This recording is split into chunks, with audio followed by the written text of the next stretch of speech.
दिलान बेहद परेशान था। उसके सामने हसन चिल्ला रहा था, पुलिस को फोन करो, ये लोग मुझे जान से मार डालेंगे। बारान ने हसन को खामोश करने की कोशिश की और दिलान को अपनी तरफ देखने के लिए कहा, लेकिन दिलान का दिल और दिमाग दोनों उस वक्त बोझ तले दबे हुए थे। कुछ देर बाद दिलान का सिर दर्द से फटने लगा। घर में सब लोग परेशान हो गए। यास्मीन ब्लड प्रेशर मशीन लाई, जवेरिया नींबू पानी बनाने चली गई। केनान ने खिड़कियां खोली ताकि ताज़ी हवा आ सके। केनान ने नाटक करते हुए कहा कि उनकी तबीयत बिगड़ी है तो सब लोग पछतावे से मरे जा रहे हैं।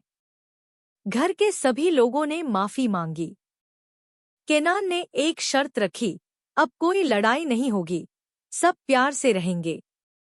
सबने वादा किया। बारान और दिलान अकेले बैठे। बारान ने दिलान से कहा कि वो जो चाहे पूछे, जो दिल में हो वो कहे। दिलान ने पूछा कि क्या हसनकार सच कह रहा था, क्या वो उसे मार देंगे? बारान ने साफ कहा कि नहीं, उन्होंने बस हसन को निगरानी में रखा है क्योंकि वो आजाद रहा तो सबके लिए खतरा है। जवाहर उसी के जरिए घर में दाखिल हुआ था और बेटे के करीब तक पहुंच गया था। बारान ने कहा, जब तक सबूत नहीं मिल जाते, हसन उनकी निगरानी में रहेगा, फिर कानून और अदालत फैसला करेगी। दिलान ने साफ कहा, किसी को इस तरह कैद में रखना जायज नहीं। तुम न जज हो न वकील, यह हक तुम्हें नहीं है।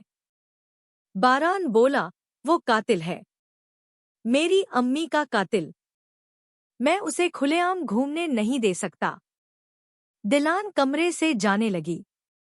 बारान ने रोका और कहा, बस थोड़ा वक्त दो, सब खत्म हो जाएगा। दिलान बोली, तुम हमेशा यही कहते हो लेकिन कुछ खत्म नहीं होता। इधर वकील आया और बुरी खबर लाया, मलान काराबे ने हसन को अगवा कर लिया। बारान गुस्से से भड़क उठा। वकील ने बताया कि बारान खराब अपने आदमियों के साथ अचानक सामने आ गया और हथियार तान लिए। बारान ने कहा, हर हाल में हसन चाहिए। वकील ने कहा कि काराबे ने शायद हसन को मारा नहीं, बल्कि कहीं छुपाया है।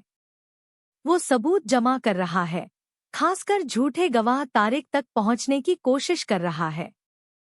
बारान ने कहा, हमें बारान से पहले तारिक तक पहुंचना होगा। बारान के बाबा ने कहा, हसन के खिलाफ सबूत मिलते ही इंसाफ होगा। उसने बहुत जुल्म किए हैं, सजा भुगतेगा। बेटे की मां का कातिल खुलेआम नहीं घूम सकता। एक रात दिलान ने बारान को रोका और उसे एक सुनसान जगह ले गई। वहां जंजीरों में बंधे हसन को देखा। दिलान ने कहा, मैं खुद इस अजियत से गुजर चुकी हूं। मुझे जंजीरों में बांधकर एक कमरे में बंद रखा गया था। मैं जानती हूं वो तकलीफ क्या होती है। बारान बोला, ये उस सिचुएशन से मुख्तलिफ है। हसन कातिल है, मैं अपने रास्ते पर हक पर हूं। दिलान ने कहा, इंतकाम सिर्फ जख्म गहरे करता है, कुछ वापस नहीं देता। मेरी अम्मी ने भी इंसाफ के नाम पर यही किया था और मुझे तोड़ दिया था।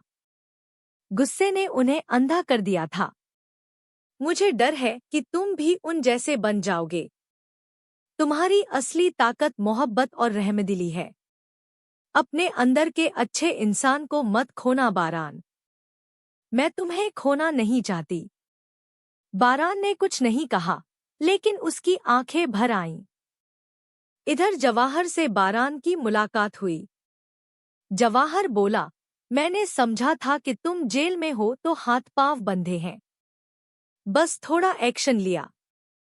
बारान बोला, तुम्हारे हर कुत्ते का यही अंजाम होगा। तुम्हारी हर चाल नाकाम करूंगा। हसन की मां खाना लेकर उसके पास गई। हसन ने रोते हुए कहा, देखिए अम्मा, किस हाल में रखा हुआ है मुझे। कुत्ते की तरह बांध दिया है। आपने कभी मुझे दिल से नहीं चाहा, कभी सीने से नहीं लगाया, एक बार भी नहीं पूछा कि हसन तुम क्या चाहते हो। मुझे बस एक बच्चा थमा दिया और कहा, इसे पाल, इसे चाह। आप मुझ पर जिंदगी भर की मकरूज है अम्मा। अब वो कर्ज चुकाने का वक्त है। कम से कम एक बार माँ बन जाइए और यह हथकड़ी खोल दीजिए। माँ ने ठंडे दिल से जवाब दिया, जो किया खुद किया। अपनी बदअमलियों का बोझ मुझ पर मत डालो। तुमने जो किया है वो भुगतोगे। अल्लाह तुम्हें हिदायत दे। हसन ने आखिरी बार गिड़गिड़ाते हुए कहा, आखिरी बार अपने बेटे को सीने से नहीं लगाएंगी क्या अम्मा? जिंदगी और मौत का क्या भरोसा, हम दोबारा न मिल सके। माँ का दिल पसीज गया और वो रो पड़ी, मेरे बच्चे। इस पूरी कहानी में बारान का इंसाफ और इंतकाम, दिलान की मोहब्बत और रहम, हसन की बेप्सी और माँ की ममता, सब एक साथ टकराते हैं। सवाल यह है कि क्या इंतकाम की आग में सच्चाई और मोहब्बत बच पाएगी या सब राख हो जाएगा?